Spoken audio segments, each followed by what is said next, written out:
मेरे चैनल को सब्सक्राइब करें और बेल आइकन को ऑल पे सेट करें।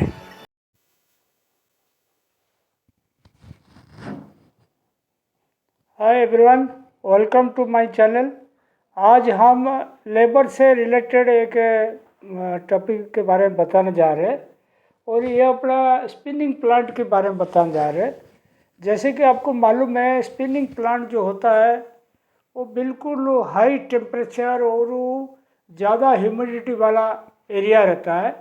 मतलब गर्मी के कारण पसीना आना और थकावट लगना और बहुत सारी की प्रॉब्लम हो जाता है, कभी कभी डिहाइड्रेशन भी हो जाता है। हाँ, तो वो जो 8 घंटा या 12 घंटा जो काम करते हैं मजदूर लोग, उनके लिए अगर आप सही व्यवस्था नहीं रखोगे तो अपना स्पिनिंग इंडस्ट्री में वर्कर इसीलिए कम पड़ जाते हैं क्योंकि आपने अगर सही तरीक़ा से व्यवस्थित नहीं रखोगे उनको तो वो टिकते नहीं। और एक बार नाम हो जाता है कि फलाना कंपनी में वर्कर का अच्छा फैसिलिटी है, एक खाते का टेम्परेचर कम रहता है और व्यवस्थित रहता है, पैसा टाइम पे मिलता है, तो ये सब चीज़ अगर सुनने में आता है तब वो वर्कर वहाँ पे आने के लिए बहुत मतलब उत्साह प्रकट करते हैं, मतलब वो अपना पा जाते हैं। और कहीं पे परेशानी ज़्यादा रहता है तो वहाँ कम आते या भाग जाते। तो इसके लिए क्या मैंने बनाया, how to minimise labour shortage. Labour shortage कैसे कम करोगे उसके लिए मैं बता रहा हूँ। और उसमें देखिए आपको क्या क्या चीज़ आप पॉइंट ध्यान रखोगे जिसके लिए आपकी मिल बिल्कुल स्मूथ चलेगा, कोई भी मशीन लेबर शॉर्टेज में बंद नहीं रहेगा, पूरा फुल मशीन चलता रहेगा 24 घंटे के हिसाब से। ऑब्जेक्टिव्स एंड एक्शन प्लान्स, इसमें दोनों आ जाएगा। तो ऑब्जेक्टिव्स और एक्शन प्लान में सबसे बढ़िया चीज़ देखिए, for full utilisation of machines. तो लेबर शॉर्टेज अगर नहीं होगा तो मशीन का पूरा यूटिलाइजेशन होगा, मतलब जितना मशीन आपने लगा सारे मशीन 24 घंटा चलता रहेगा, कोई बंद नहीं जाएगा। For minimise wages per KG of production, जब आपने पूरी मशीन चला लिया पूरा आदमी लगा के तो आपकी वेजेस पर केजी कम आएगा। फॉर एग्जांपल आपको बताता हूँ, आपकी समझ लो ब्लो रूम से सिंपलेक्स तक आपकी पूरा आदमी है और रीम फ्रेम में आपके 60% चल पाया। तो रीम फ्रेम जब 60% चल पाया, 40% बंद रहा, तो पेपर ट्री तो पूरा चला लिया। तो उसमें क्या होगा, कॉस्ट ऑफ प्रोडक्शन मतलब वेजेस पर केजी आपकी बढ़ जाएगा to achieve maximum production level. Maximum production level कैसे अचीव करेंगे, मतलब डिसिप्लिन में रखेंगे सबको, वर्कलोड बराबर बांट के देंगे और सुपरवाइज़र भी स्ट्रांग होना चाहिए, मैनेजर भी स्ट्रांग होना चाहिए, तब जाके वो मैक्सिमम प्रोडक्शन लेवल होगा। उसके बाद देखिए speed optimisation of all machines. ये क्या चीज़ होता है, समझ लो आपने कार्डिंग में 120 एमपीएम चला रहे हो और आपको पूरा आदमी लगा रखे हो, अगर आप इसको सही क्वालिटी रख के 140 तक चलानी है तो वो चला लोगे बढ़िया रहेगा। समझ लो आपने 140 में ए बी चला लिया, थोड़ा बहुत मटेरियल स्टॉक हो गया, अगर आपकी बाई चांस एक आदमी कम पड़ गया कारीगर में, आप 5-6 कार्ड बंद रख सकते हो तो उसमें क्या आपके कवर हो जाएगा, लेबर सेट का डिटेंशन नहीं आएगा। तो एग्जाम्पल बताया कार्डिंग का, ऐसे हर खाते का स्पीड लेवल जो होता है ऑप्टिमाइजेशन होना चाहिए और क्वालिटी डिस्टर्बेंस नहीं करके क्वालिटी लेवल बिल्कुल ठीक रख के करिए। जहाँ स्पीड बढ़ा रहे हैं वहाँ क्वालिटी चेक करिए, कोई क्वालिटी ख़राब तो नहीं हो रहा है। उसके बाद देखो distribution of man power equal in all shifts, ये भी इम्पोर्टेंट है। समझ लो आपने 30,000 स्पिंडल का प्लांट चला रहे हो तो हमेशा ये ध्यान रखो, मतलब जितना वर्कर लगता है उसे थोड़ा ज़्यादा देना, मतलब 20-25% एक्स्ट्रा रखना मास्टर में, ताकि वो दिक्कत नहीं जाएगा, मतलब काम ना पड़ जाए। तो तीनों शिफ्ट में जैसे शिफ्ट चेंज होता है तो इसको उस टाइम में ऐसे बांटना तीनों शिफ्ट का वर्कर, ताकि किसी शिफ्ट में कम ना पड़े। वो खास करके मतलब नाइट शिफ्ट में ज़्यादा एब्सेंटिज्म होता है, क्योंकि नाइट शिफ्ट में लड़के समझ लो रात को 11 बजे ड्यूटी 12 बजे ड्यूटी वो सो जाते हैं, जग नहीं पाते। तो उनको इसीलिए इक्वली तीनों शिफ्ट में बांटना। नाइट में तो मैं बोल रहा हूँ थोड़ा 2-4 आदमी ज़्यादा देना। Do not recruit workers from one family. कभी भी एक ध्यान रखना, किसी भी एक फैमिली का आदमी रिक्रूटमेंट नहीं करना। रिक्रूटमेंट करोगी तो क्या दिक्कत है, समझ लो आपने एक फैमिली का आदमी रिक्रूटमेंट कर दिया, उनका ख़ानदान में कोई शादी आए, कोई फंक्शन आए, तो सारे के सारे जाएंगे तो आपकी उस टाइम लेबर शॉर्टेज होगा। तो एक ही फैमिली का कभी भी नहीं लेना। अच्छा, अगर आपने एक ही फैमिली का लिया, if recruited workers from one family give in different department. अगर आपने एक फैमिली का बाई चांस आपने ले भी लिया तो इनको अलग अलग डिपार्टमेंट देना। कोई कार्डिंग में दे दिया, कोई ड्राइंग में दे दिया, कोई सिंपलेस में, कोई रिंग, कोई ऑटो, अलग अलग जगह कर देना। एक ही जगह नहीं रखना। एक ही जगह रखोगी तो आपको दिक्कत जाएगा। उसके बाद देखिए अरेंज वेलफेयर एक्टिविटीज नहीं बोला, keep working up all machines very good condition. यह भी इम्पोर्टेंट है। वर्किंग का मामले में चाहे आप कार्डिंग से लेके ब्लोरूम कार्डिंग से लेकर ऑटो कोलर तक हर जगह वर्किंग बढ़िया रहना चाहिए। वर्किंग अगर बढ़िया रहेगा, हेल्दी एटमॉस्फेयर रहेगा, कारीगर कभी नहीं सोचेगा कि मैं छोड़ के जाऊँ दूसरा जगह। ये सबसे इम्पोर्टेंट चीज़ है। आप चाहे देखो दुनिया में कई बड़ा बड़ा ग्रुप है, बहुत पैसा देते हैं, लेकिन वर्किंग डिस्टर्ब के कारण उनका आदमी कभी पूरा नहीं होते। तो सबसे इम्पोर्टेंट चीज़ है वर्किंग भी आपको बराबर देनी पड़ेगी, ठीक है। उसके बाद देखो arrange welfare activities in company like sports, cultural activities program, medical programme.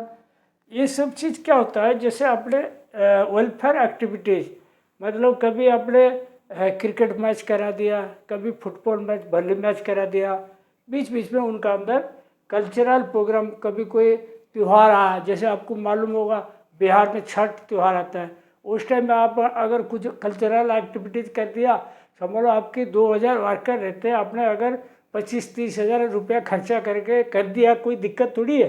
लेकिन कल्चरल एक्टिविटीज़ होने से क्या होता है, वर्कर लोग मैनेजमेंट के साथ जुड़े रहते हैं, बोलते हैं यार देखो अपना उधर तो कंपनी ने अपने लिए ये क्या डीजे लाया था और प्रोग्राम करा, ये करा।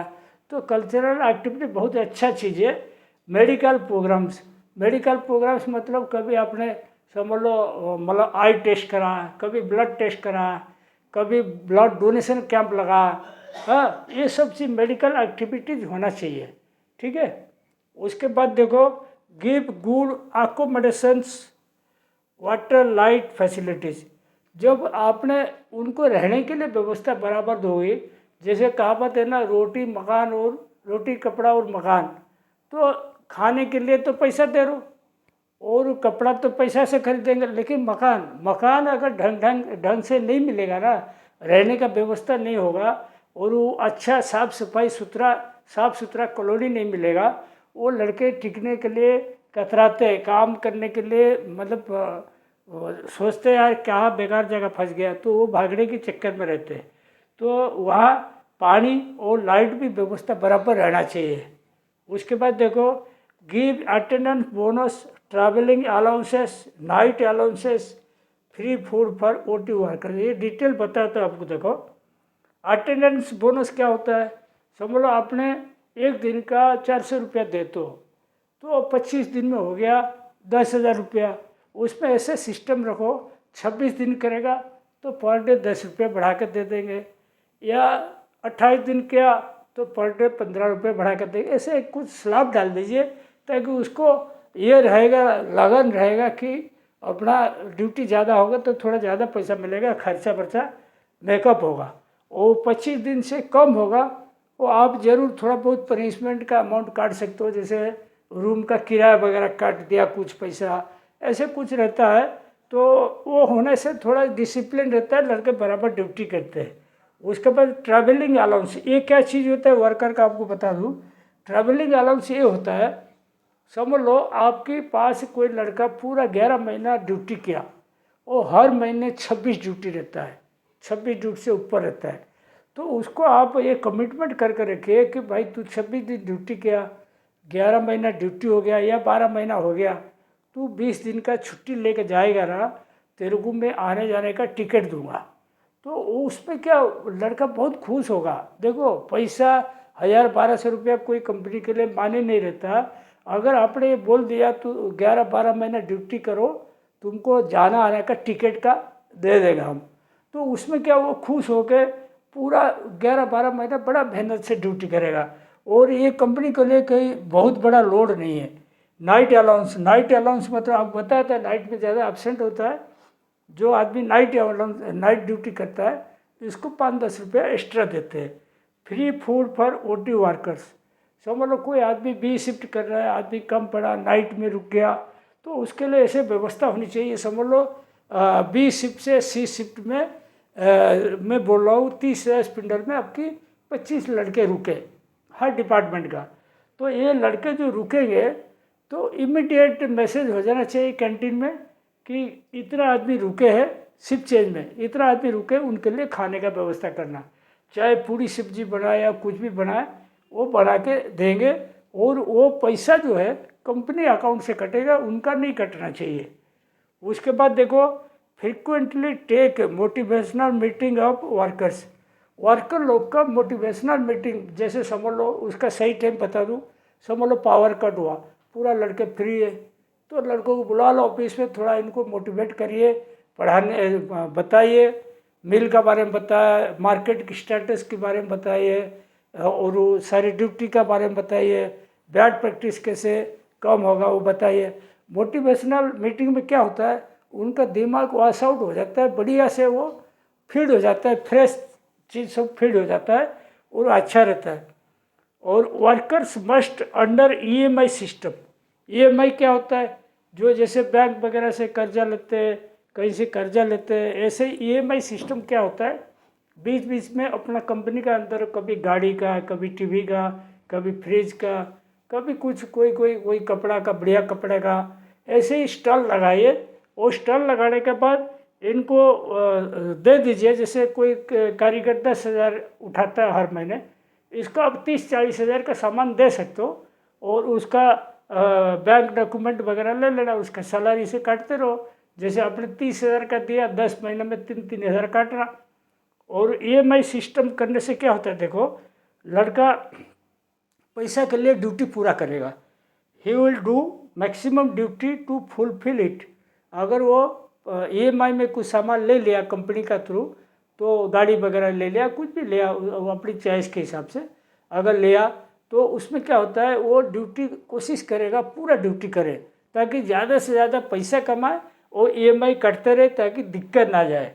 तो ये बहुत कभी कभी तो कोई मिल वाले एलआईसी वाला को बुला के एलआईसी खुलवा देते हैं सबके, तो उसमें भी पैसा कटता रहता है, बेचारा ड्यूटी कर करके इसको भरते रहते हैं। तो government benefits like LPG, kerosene, sugar must provided them. तो ये क्या चीज़ होता है, देखो जहाँ पिछड़ा इलाका होता है, जैसे कोई मतलब कमज़ोर जात का लोग रहते हैं या कमज़ोर पैसा वाला लोग रहते हैं, तो एरिया में क्या गवर्नमेंट का बहुत बेनिफिट आता है, तो सब लोग जान नहीं पाते। अगर किसी मिल वाला ये सब करके उनको गैस का व्यवस्था करा दिया, या मिट्टी का तेल का मतलब सरकारी रेट में, और चीनी वगैरह या कोई अनाज वगैरह सस्ता में दिला दिया, तो वो भी फ़ायदा रहेगा, ठीक है। और उसके बाद देखो canteen subsidy, good housekeeping of bathroom toilets must be provided. और ये क्या चीज़ होता है, कैंटीन सब्सिडी। कैंटीन सब्सिडी मतलब समझ लो कोई आदमी ड्यूटी करता है, तो कैंटीन में अगर रोज़ खाएगा, समझ लो कैंटीन में आज की डेट में समझ लो 40 रुपया खाना होता है, एग्जाम्पल बोल रहा हूँ, 40 रुपया होता है, तो कंपनी इसको क्या करेगा, उससे 15-20 रुपया लिया और 20 रुपया खुद भरेगा, ऐसा रहता है सिस्टम। या 15 रुपया लिया, 25 रुपया खुद भरेगा, तो उस हिसाब से रहेगा, तो उनको भी थोड़ा मतलब बढ़िया लगेगा। Good housekeeping of bathroom toilets, ये भी बहुत इंपॉर्टेंट है, चाहे मिल का अंदर है या कॉलोनी में है। बाथरूम टॉयलेट सफिशिएंट होना चाहिए, साफ सफाई रहना चाहिए, डेली सफाई होनी चाहिए। उसके बाद देखिए टॉक एब्सेंट वर्कर्स डेली, ये भी बहुत इंपॉर्टेंट चीज़ है। जैसे आपके पास समझ लो 100 आदमी है, 100 में से 10 आदमी नहीं आया, 10 आदमी का नाम नोट करके रखिए। जब अगला दिन आता है इनको ऑफिस में बुलाए, ठंडे दिमाग से पूछिए क्या क्या है। समझ लो कुछ कारण बताया कि मेरा तबीयत खराब था, कोई बोलेगा मेरा घर पे काम था, ये था। अगर आप एब्सेंट वाला को बार बार बुलाओगे ना तो वो क्या करेंगे, तो वो अपना आप थोड़ा मोटिवेट हो जाएगा, यार मेरे को बार बार बुलाते हैं, मेरा एब्सेंट हो जाता है। तो वो कोशिश करेगा कि अपना आप में सुधार लाने के लिए। और ग्रुप इंसेंटिव देखो, ये भी बहुत इंपॉर्टेंट चीज़ है। ग्रुप इंसेंटिव क्या होता है आपको बता देता हूँ। ग्रुप इंसेंटिव जो होता है ये क्या होता है, समझ लो आपकी पर डे समझ लो 30 टन का प्रोडक्शन आ रहा है। एग्जाम्पल बताता हूँ आपको, पर डे आपकी 30 टन का प्रोडक्शन आ रहा है। तो 30 टन का जो प्रोडक्शन आ रहा है तो ये समझ लो महीने में कितना हो गया, 30 इंटू 30 दिन का वर्किंग डे सोचो कितना, 900 टन हो गया। ठीक है, 900 टन का प्रोडक्शन हर महीने होना चाहिए। ग्रुप इंसेंटिव का क्या सिस्टम होता है, अगर 900 टन आपकी होना चाहिए, समझ लो आपकी 800 टन आया, 800 टन आया, एग्जाम्पल बोलो तो 800 टन आएगा, हर वर्कर को 10 रुपया पर हाजिरी बढ़ा के देने का, हर वर्कर को। अगर 850 आया, 850 टन आया तो हर वर्कर को 12 रुपया बढ़ा के देने का पर डे का। और 900 टन आया, इसमें समझ लो 15 रुपया बढ़ा के देने। इसमें क्या होता है देखो, फैसिलिटी देने से क्या होता है, समझ लो आपके पास आदमी कम पड़ा एग्जाम्पल, तो इंसेंटिव के चक्कर में समझ लो आपके एक खाते में 50 आदमी लगते हैं, 45 आदमी आएगा। तो इंसेंटिव के चक्कर में वो 45 आदमी बोलेंगे नहीं हम तो अभी पूरा चला लेंगे, आप आदमी बुला लो 5 आदमी, हम बंद नहीं होने देंगे। वो एक मतलब जैसे अपना क्रिकेट होता है, वॉलीबॉल, फुटबॉल होता है ना, ये ग्रुप टीम लीडर जैसे होता है ना, जाबार और हेल्पर लोगों को टीम लीडर जैसे रहते हैं, वो सब कारीगर को कन्विंस करके पूरा मिल चला लेंगे, कोई लॉस नहीं होने देंगे। ऐसे मिल मैंने देखा है। अगर ग्रुप इंसेंटिव चालू करते हो, वो इतना ज़्यादा खर्चा वाली बात नहीं है, अगर लेकिन वो अगर चालू करते हो कुल मिला के मिल का फ़ायदा होगा। और कमीशन फॉर वर्कर्स रिक्रूटमेंट, ये क्या चीज़ होता है, समझ लो आपको ये जो बताया था ना भी ट्रैवलिंग अलाउंस, कोई वर्कर समझ लो गाँव जा रहा है तो क्या करना, इसको ऑफिस में बुलाने का। ये सब पर्सनल डिपार्टमेंट की या टेक्निकल हेड की काम है, वो इसको ऑफिस में बुलाने का कि भाई तुम छुट्टी जा रहे हो, तुम आने के टाइम पे 2-3 लड़का चाहे स्किल्ड हो या ट्रेनी हो लेके आना, गांव से कन्विंस करके लाना, किसी को झूठ मूठ बोल कर नहीं लाना। वो कितना पैसा क्या मिलता है इसको समझा के भेजेंगे। वो लड़का जब आदमी लेकर आएगा, समझ लो गया 20 दिन के बाद आया, 4 लड़का लेकर आया, 4 लड़का लेकर आया, तो इसको क्या करेगा, जैसे 4 लड़का उसका हो गया तो इसको हर लड़का के पीछे इसका पगार में 10-10 रुपया मतलब 40 रुपये बढ़ा देना चाहिए। तो 10 रुपये अगर बढ़ा दोगे, ये लड़का को बेनिफिट मिल गया, इसको भी इंटरेस्ट बढ़ेगा, अगली बार घर जाएगा तो 4 की जगह 6 लाएगा, उसका अगला बार जाएगा 10 लाएगा। उस हिसाब से मैन पावर आपकी स्ट्रांग होता रहेगा। उसके बाद देखो recruitment of training, training recruitment कभी भूलना नहीं, ट्रेनिंग हमेशा डालते रहना, ताकि त्यौहार वगैरह जब आता है, कोई फंक्शन आता है, कोई दिक्कत जाता है, तो उस टाइम ट्रेनिंग लोग बहुत मदद करते हैं। वो अगर आप ट्रेनिंग नहीं डालोगे तो कभी भी आपकी मतलब होली दिवाली जैसा त्यौहार रहता है ना, कभी भी आपकी सक्सेसफुल नहीं रहेगा, आपकी मतलब लेबर शॉर्ट जाएगा। Retention of workers, retention workers है ये, उसके लिए ये सारी पॉइंट जो बताए इसका ही ये है। अगर ये बढ़िया सिस्टमेटिक रखोगे तो वर्कर टिके रहेंगे। लेसन वर्कर्स प्रॉब्लम, वर्कर का जो प्रॉब्लम होता है इसको बराबर सुनने का, बराबर सुनने का, सुन के उसका इलाज करना। अगर आप सही तरीक़ा से इलाज कराओगे तो कन्विंस हो जाएगा, तो टिका रहेगा। उसके बाद एक चीज़ और ध्यान रखो, अपना जो पगार जो बांटता है ना, ओजेस टाइमली देना है, वो सबसे इम्पोर्टेंट है। ओजेस इन टाइम, ये अगर नहीं दोगे तो दिक्कत जाएगा। वेजेस इन टाइम मतलब समय पर वेजेस देने का। और आज का ये वीडियो मैं यहीं पे समाप्त करता हूँ। Thank you.